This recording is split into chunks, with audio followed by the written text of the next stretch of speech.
kwa habari mbalimbali za kimichezo na burudani.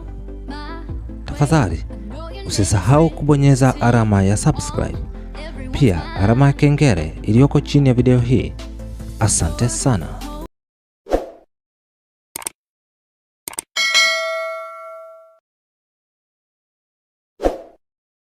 Mambo ni vipi mwana soka, karibu tena, na hii ni Usajili TV, channel yako bora kabisa ya kukupa wewe habari mbalimbali za kimichezo na burudani. Ili wa kwanza kabisa kupata taarifa zetu, tafadhali usisahau kubonyeza alama ya subscribe, pia alama ya kengele iliyoko chini ya video hii. Kwa kufanya hivyo utakuwa wa kwanza kujipatia taarifa mbalimbali za kimichezo na burudani masaa 24 siku 7 za wiki. Sasa hivi leo tumekuja na taarifa ya Ally Kamwe ambayo ameweza kutoa katika ukurasa wake wa Instagram, ambapo yeye mwenyewe Ally Kamwe ameweza kutoa taarifa kwamba kwa sasa klabu ya Yanga haitokuwa na mazungumzo ya moja kwa moja na Faisal Salum, kwa sababu tunavyojua kwamba klabu ya Yanga imeshamaliza usajili wa